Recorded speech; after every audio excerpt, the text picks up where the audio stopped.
د زرغون تلویزیون او ولسغږ راډیو ډېرو خوږو زړه ته راتېرو اورېدونکو ستړي مه شئ، سلامونه او نیکې هیلې مو ومنئ. په دې هیله چې جوړ تیار به وئ، شپه او ورځ به مو په خیر او خوشحالۍ سره تېرېږي. روغه سټه خپرونه د زرغون تلویزیون پر پرده باندې در پیل شوه. کوربه حلیم یم، د ایډیټ په برخه کې راسره بنورای مرسته کوي. قدرمن دوستانو، لکه څه ډول چې تاسو ته بهتره معلومه ده چې په دغه خپرونه کې موږ او تاسو په مختلفو ناروغیو باندې مو خبرې کړې دي او تاسو ته مو درپېژندلې ده. خو نننۍ خپرونه بدهضمي ډېری خلک شکایت کوي چې زما هضمي سیستم خراب دی، یا زه یو شی هضمه کولی نه شمه. دغه د څه شي نه پیدا کېږي، کوم خواړه باید وخوړل شي او څنګه کولی شو چې له دغه ناروغۍ څخه موږ او تاسو ځانونه خلاص کړي یو. دغه او دې ته ورته پوښتنه مو له متخصص ډاکټر صاحب څپاند څخه کوم. تر وروستۍ شیبو پورې راسره پاتې شئ، دغه خپرونه زموږ سره تعقیب کړئ. ډاکټر صاحب ستړی مه شئ، خوشحاله شوم چې له څو ونیزانو وروسته زه ورته بیا سره مخامخ شوي یو او په بدهضمۍ باندې خبرې کوو. بسم الله الرحمن الرحیم. حلیم صاحب په سر کې تاسو د زرغون تلویزیون او ولسغږ راډیو درنو لیدونکو او اوریدونکو ته او د خوست ولس ته نیکې هیله او سلامونه. الله دې وکړي چې ټول د کامل صحت په لباس نغښتي وي. مننه ډاکټر صاحب. کور ودان. ډاکټر صاحب، ډېری خلک شکایت کوي که لومړی سر کې د بدهضمي په اړه دوستانو ته معلومات ورکړي چې څه ډول ستونزه ده دغه بدهضمي. بدهضمي زموږ په ټولنه کې او د نړۍ په کچه یوه عامه هضمي ستونزه ده چې ډېری خلک ورڅخه کړېږي او ځورېږي.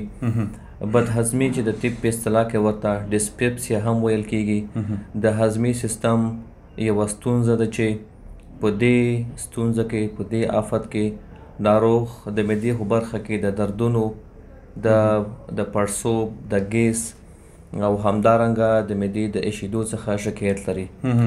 دغسې کسان ژر مړېږي او دغه ستونزه د بدهضمۍ په خلکو کې په دې ډول راڅرګندېږي او د رامنځته کېدو لپاره یې مختلف عوامل او سببونه شتون لري چې انشاءالله په همدې خپرونه کې به په راتلونکو پښتنو کې ورته ځوابونه وویل شي. بالکل مننه ډاکټر صاحب. دا چې بدهضمي د دوستانو ته معرفي کړه چې څه ډول ستونزه ده او څنګه پیدا کېږي، که اوس راشو دغې ته چې د څه شي له امله دغه بدهضمي رامنځته کېږي، علت یې په څه کې کیدای شي؟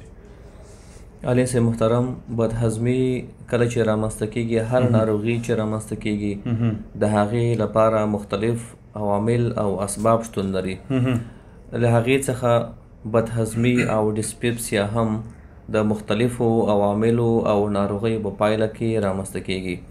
تر ټولو عامه یې د h-pylori په نوم ناروغي ده چې دغه یو میکروب دی، د معدې په مخاطي غشا کې په داخلي پوښ کې ژوند کوي.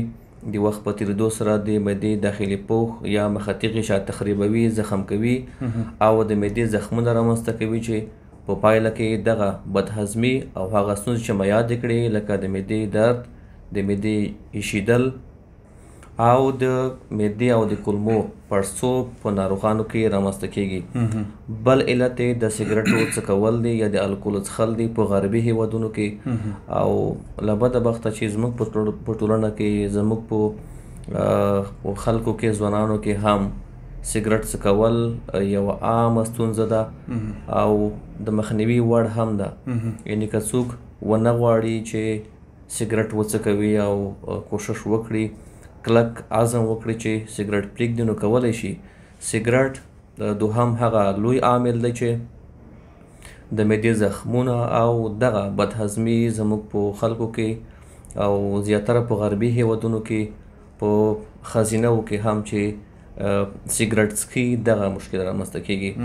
دریم عمده لامل یې رواني ستونزې دي، اندېښنې دي او تشویشونه دي چې دغه هم د بدهضمۍ د رامنځته کېدو لپاره ډېر یو مهم علت دی او د بدهضمۍ او ډسپیپسیا باعث کېږي. بالکل ډاکټر صاحب. دغه مهرباني حلیم صاحب یو شمېر نور اسباب هم لري چې زه غواړم ورڅخه یادونه وکړم. مهرباني. د زولنجر الیسن سینډروم په نوم یو بل سینډروم دی چې هغې کې هم دغه ستونزه په خلکو کې رامنځته کېږي. د معدې اسید زیاتېږي. کله چې د معدې تیزابیت زیاتېږي نو بیا هم دغه ستونزه په خلکو کې رامنځته کېږي. بل مهم علت د درد د دواګانو خوراک دی.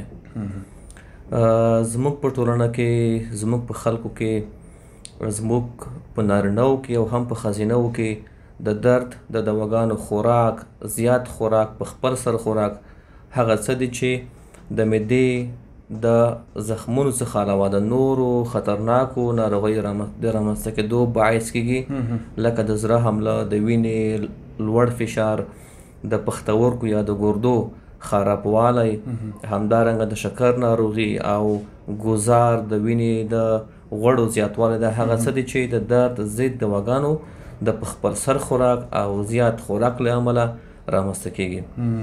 نو دا هغه عام اسباب دي د کوم په پایله کې چې دغه بدهضمي په خلکو کې رامنځته کېږي. بالکل ډاکټر صاحب، بدهضمي یو خو د معدې خرابوالی دی. کله چې معده خرابه شي بدهضمي هم رامنځته کېږي که نه. که چېرته د یو نفر مثال معده ښه وي، لکه د مخکې څه د چې یاد کړل، یا د نسوارو نیول، یا د سګرټو څکول، یا د الکولو څښل، دغه وخت کې هم بدهضمي رامنځته کېدلی شي که یوازې د معدې په خرابوالي کې وي؟ حلیم صاحب محترم، که په یو نارمل کس کې چې معده یې بیخي سالمه وي، جګه و جوړه وي، روغه وي، که چیرې سګرټ څکي، نسوار او تمباکو استعمالوي، نو دا په روغه معده کې د زخمونو د رامنځته کېدو، د معدې د سرطان، د سږو د سرطان، د زړه د حملې او د وینې د لوړ فشار د رامنځته کېدو باعث کېدلی شي. بالکل ډاکټر صاحب، کله چې یو څوک په بدهضمۍ باندې اخته وي، هغه ناروغ موږ څه ډول پېژندلی شو، یا نښې او ګیلې د ناروغ څه وي په دغه وخت کې کله چې دی د بدهضمۍ سره مخامخ کېږي؟ محترم معلم صاحب، کله چې بدهضمي د هر علت له امله رامنځته شوه، دغسې ناروغان چې بدهضمي لري او د دې ستونزې ښکار شوي وي، په دوی کې د معدې په برخه کې د ګېډې په پورتنۍ برخه کې د معدې درد موجود وي، د معدې جوش ایشېدل موجود وي، د معدې اسید تیزاب راپورته کېږي د مرۍ انساجو ته، د هغې د تخریب باعث کېږي، په پایله کې معده ایشېږي، او ځینې خلک وایي چې زړه مې ایشېږي.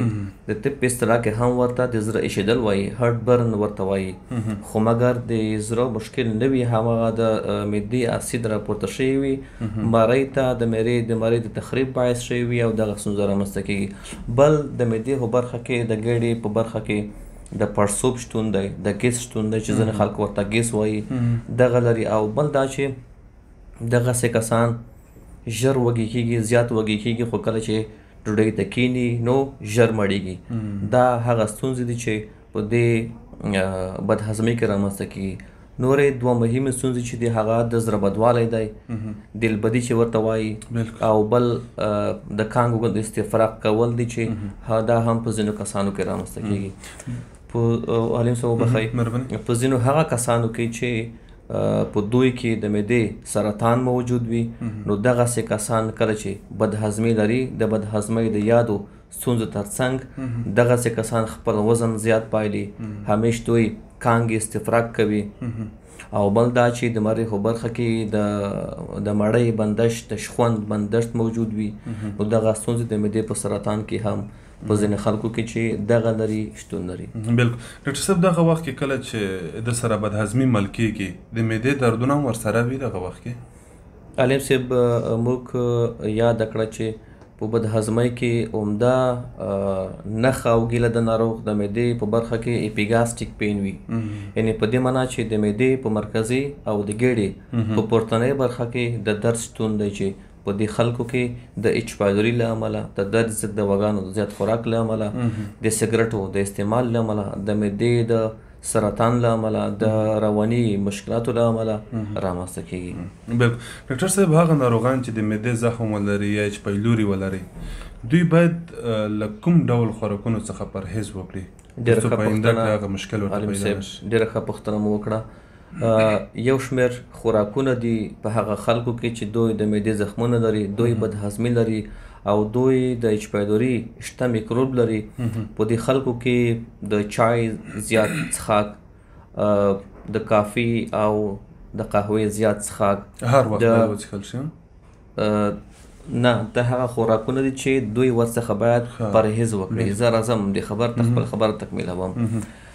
دی باید د یو شمېر خوراکونو څخه په کلکه پرهیز وکړي، او که پرهیز نشي کولی باید یو څه خوراک څښاک راکم کړي، لکه د مرچو زیات خوراک، لکه د قهوې زیات څښاک، لکه د سګرټو استعمال، د درد ضد دواګانو د استعمال څخه ډډه کول، د سلاتې او د سلاد یعنې په دې معنا چې د بادرنګ، بانجان او پیاز د خوراک څخه پرهیز کول.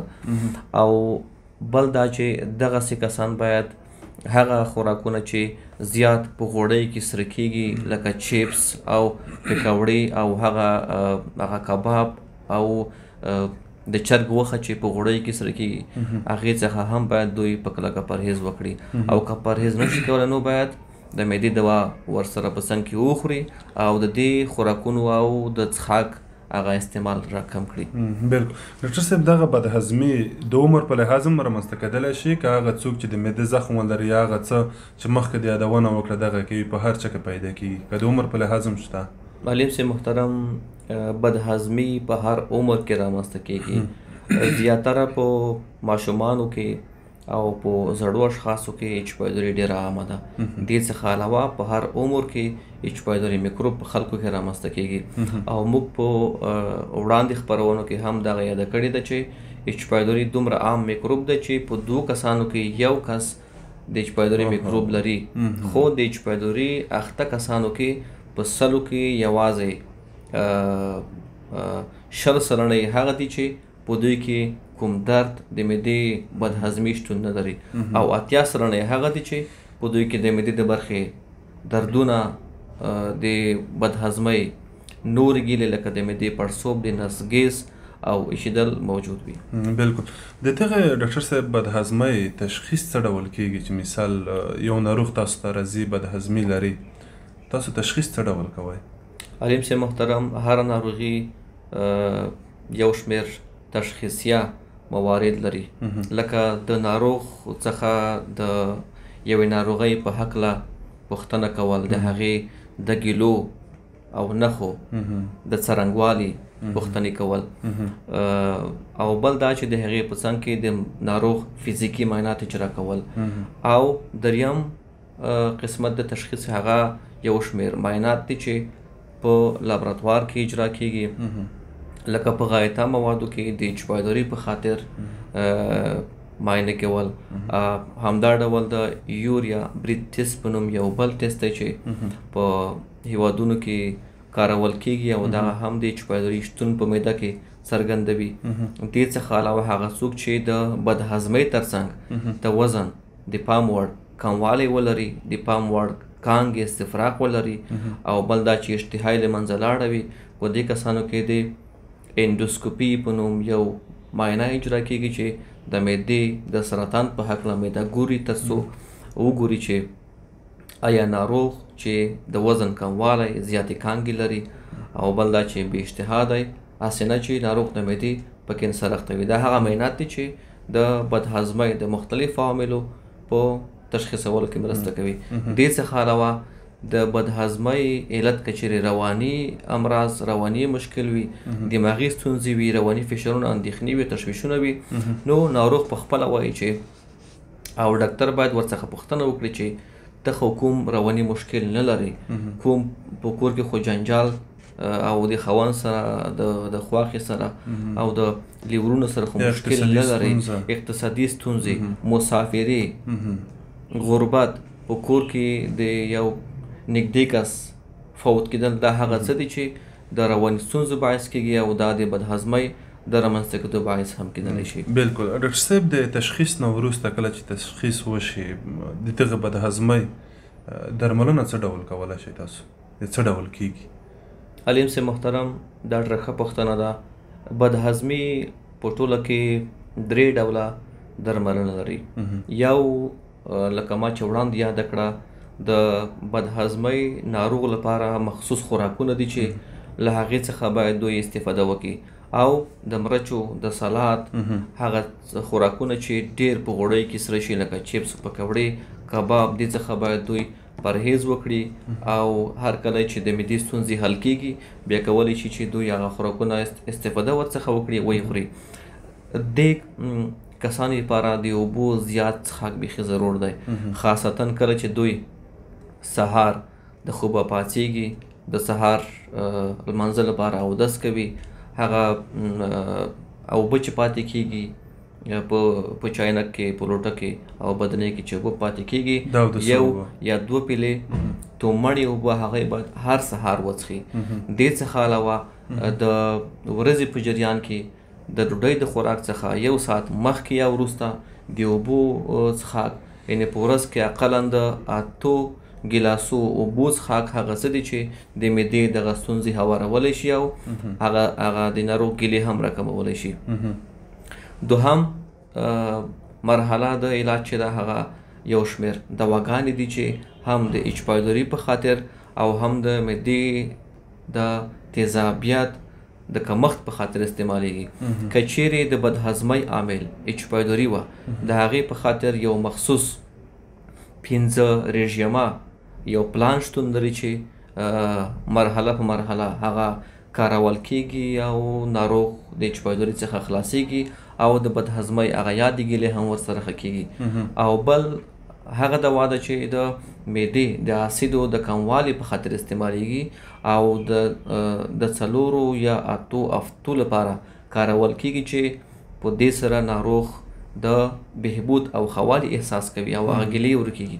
که چیرې د 8 هفتو دوا د کارولو څخه وروسته هم ناروغ همداسې ګیلمن و نو د هغې لپاره بیا دوامداره د اسید د کمښت درملنه اجرا کیږي او دغه مشکل ورسره کمیږي او ښه کیږي. بالکل. ډاکټر صاحب د خوراکونو کې یوازینی مثال هغه څوک چې د معدې په زخم یا h-pylori باندې اخته وي صرف اوبه دي چې دوی زیات استعمال کوي که نور څه هم شته په دغه وخت؟ نور خوراکونه هم شته. ما ووایي چې له سلاد پرته، له چپس او پکوړې پرته او هغه خوراکونه چې په غوړیو کې ډېر سره کیږي له دې پرته ټول خوراکونه دی په ښه ډول هضم کولی شي. خو استثناءات موجود دي. بعضې کسان د هغو خوراکونو سره چې په نورو کسانو باندې روغ لګیږي یا ښه لګیږي دوی ورسره حساسیت لري، الرژي لري. مثلا کیله، د کیلې خوراک د معدې د زخمونو لپاره بهترین یو خوراک دی، خو بعضې خلکو باندې بده لګي یا هغې ورسره حساسیت لري. همداسې د لوبیا او د نخود خوراک دا هیڅ مشکل نه پیښوي په دې خلکو کې. خو منتها که چیرې په دې ناروغانو کې چې دوی د لوبیا او د نخود د دال د خوراک سره حساسیت ولري یا د دوی په هضمي انزایمونو کې د یو انزایم هغه کمښت موجود وي نو په دوی باندې بد لګېږي، نو دوی دې خپله وګوري هغه خوراکونه چې په دوی باندې ښه لګېږي هغې څخه دې استفاده وکړي او کوم چې ورباندې بد لګېږي د هغې څخه دې پرهیز وکړي او یا د هغوی خوراک را کم کړي. خو د مرچو خوراک، د سلاد خوراک او هغه غذاګانې چې په غوړیو کې سره کېږي د هغوی د خوراک څخه پرهیز کول یا د خوراک راکمول هغه څه دي چې د دې ناروغانو د ګیلو په راکمولو کې رول لري. بالکل. ډاکټر صاحب د دغه ناروغ لپاره چې دا په h-pylori یا د معدې په زخم باندې اخته وي په یو وخت باندې ډوډۍ چې مثال دا مکمل زون مثال میډ کړي یا دا مړی ته نور اشتیا نه کېږي دغه ښه ده که سټپ بای سټپ وخت په وخت باید وخوړل شي؟ علي صاحب محترم، دا یوه ډېره ښه توصیه ده د ناروغانو لپاره څوک چې بدهضمي لري. د بدهضمۍ او د معدې د زخمونو ټول ناروغان که هغه h-pylori لري او که نه لري او که نور عوامل لري د بدهضمۍ دوی باید په ورځ کې 15 یا 6 ځله خوراک وکړي، خو کم وکړي. دا هغه څه دي چې د هضمي سیستم او د معدې د بوج د کمښت باعث کیږي او د بدهضمۍ هغه یادې ګیلې په ناروغ کې راکمیږي. که دوی په یو ځل باندې مثلا سهار، غرمه او د بیګا خوراک کوي خو په یو ور باندې ځان مړوي، دا هغه څه دي چې لا هم د بدهضمۍ ګیلې زیاتوي او لا هم د ناروغ د تکلیف او د مشکل باعث کیږي. بالکل. مهرباني وکړئ وروستیو کې څه پیغام لري هغه دوستانو ته چې دوی بدهضمي نه لري او هغه دوستانو ته چې دوی بدهضمۍ باندې اخته وي؟ زما له ټولو محترمو وګړو څخه چې دوی سیګرټ څکي ځوانان دي دوی باید په کلکه ډډه وکړي، ځکه سیګرټ هغه څه دی چې د دوی صحت بربادوي. سیګرټ د معدې د زخمونو، د معدې د سرطان، د سږو د سرطان او همدارنګه د زړه د حملې، د ګزار او د وینې د فشار باعث کیږي. زموږ په ځوانانو کې سیګرټ څکل ډېر زیات عام دي. د دوی څخه زه ډېر احترامانه هیله کوم چې دوی د کوشش وکړي تر څو د سیګرټو د استعمال څخه خپل ځان راونیسي.